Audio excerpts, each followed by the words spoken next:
Yang mana bila 5 golongan ini masuk dalam syurga, pertama, dia memang beriman, beramal dengan amal yang soleh. Yang kedua, dia tak sempat buat amalan. Tak sempat. Maknanya, dia tak ada amalan. Dia perlu Islam, lepas tu dia mati. Dia ada la ilaha illallah, masuk syurga. Yang ketiga, belum sempat buat amalan. Dia mati kecil.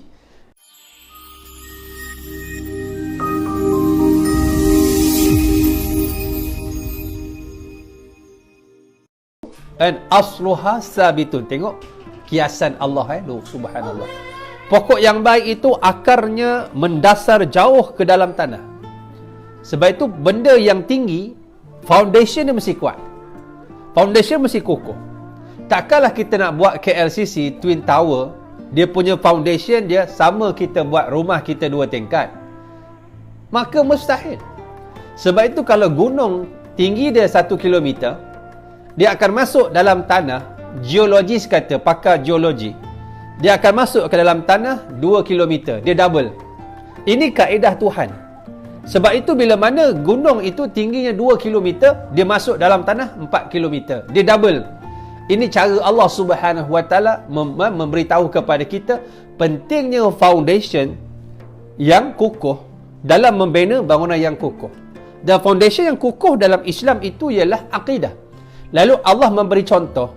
Alam tara kaifa daraballahu mathalan kalimatan tayyibah kasyajaratin tayyibah. Allah memberikan satu kiasan perumpamaan. Akidah yang baik itu seperti pokok yang baik. Pokok yang baik asluha thabitun. Foundation dia kuat, akar tunjang dia kuat, akarnya banyak. Kerana apa? Wa far'uha fis sama', kerana dahan-dahannya mencapai awan. Pokok yang besar itu dahannya mencapai awan, tinggi pokoknya. Bukan saja dahannya mencapai awan, kata Allah, tu'ti ukulaha kullahin bi'izni rabbiha. Dan setiap musim berbuah, pokok ini akan memberi makan kepada hamba-hamba Allah.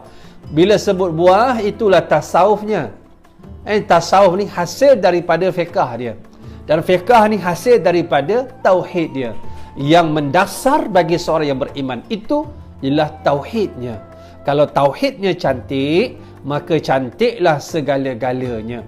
Sebab tu orang bila mana dia mengucap la ilaha illallah Muhammadur Rasulullah, walaupun dia belum solat, walaupun dia belum lagi boleh berpuasa, belum boleh baca Quran, dia perlu Islam pagi pukul 10, pukul 11 meninggal dunia.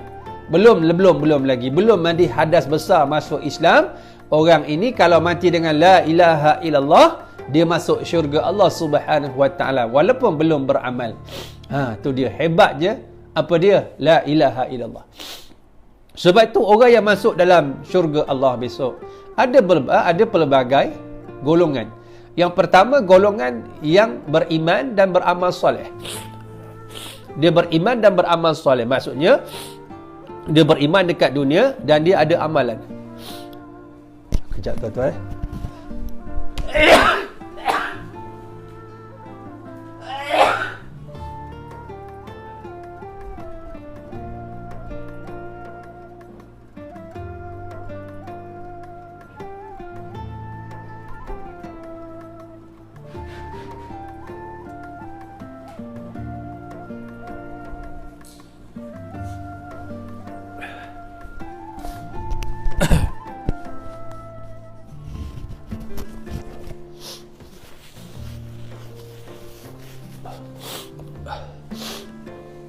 Yang pertama ialah golongan yang dia beriman dan dia beramal soleh. Maknanya dia beriman pada Allah dan hidupnya dulu dia beramal dengan amal yang soleh. Dan amal yang soleh ni banyaklah. Sebab itu tak ada orang yang dia itu boleh buat semua benda. Ada orang dia kuat sembahyang tapi dia kurang puasa. Ada orang dia suka puasa, dia kurang pula sedekah. Ada orang dia kuat bersedekah, dia kurang pula berzikir. Maka pintu syurga itu ada 8. Maka ada orang masuk ikut pintu sedekah, ada masuk ikut pintu puasa, ada masuk ikut pintu jihad. Lalu amal soleh itu luas. Lalu ada orang dia masuk syurga dengan amal-amal yang tertentu. Allahu Akbar. Kadang-kadang orang tu dia masuk syurga dengan sebab sedekah dia RM1. Ikhlas dia. Dengan sebab RM1 itu dia masuk dalam syurga Allah Subhanahu Wa Taala. Yang kedua, ada orang yang masuk syurga dia tak sempat beramal. Dia tak sempat beramal. Maksudnya macam tadi saya sebut, dia mengucap tak ada amalan, dia mati, lalu dia masuk syurga Allah Subhanahu Wa Taala.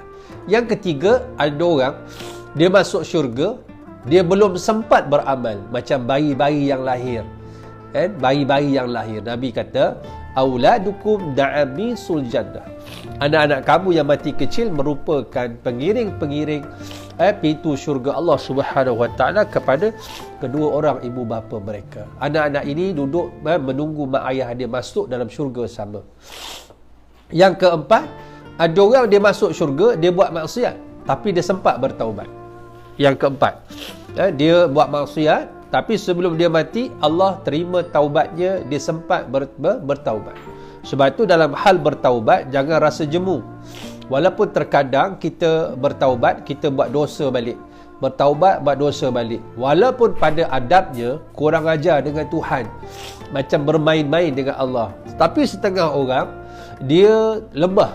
Dia bertaubat, tapi dia buat balik dosa yang dia bertaubat.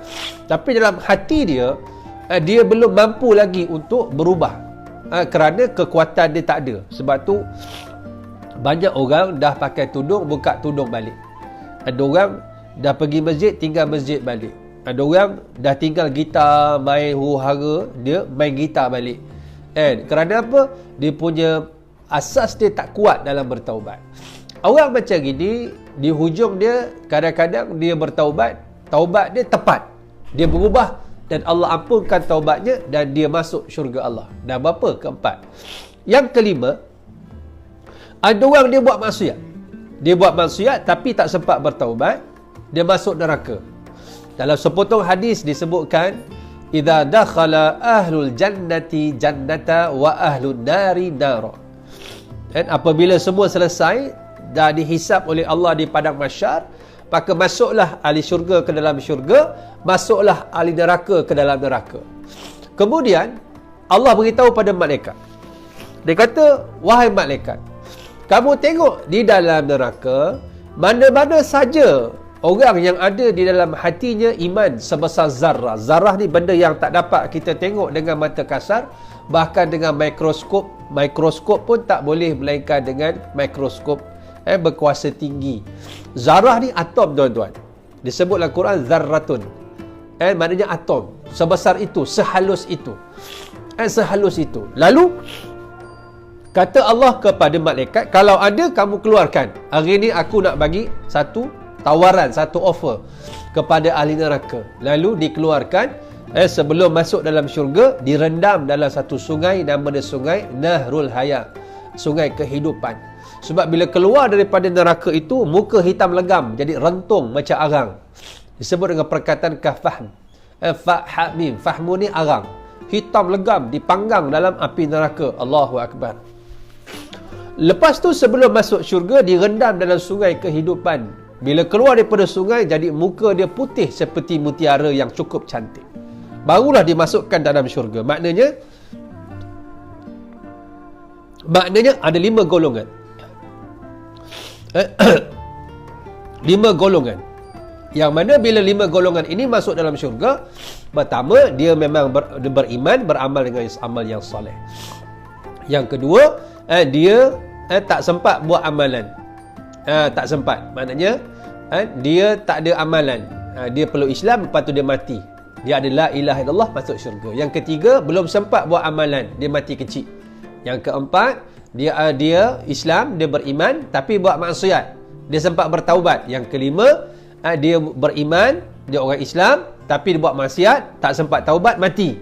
Dia masuk neraka, tetapi dengan sebab Allah keluarkan dengan rahmatnya daripada neraka, akhirnya dia masuk syurga. Itu yang saya sebut bahawa asas agama ini iaitu la ilaha illallah.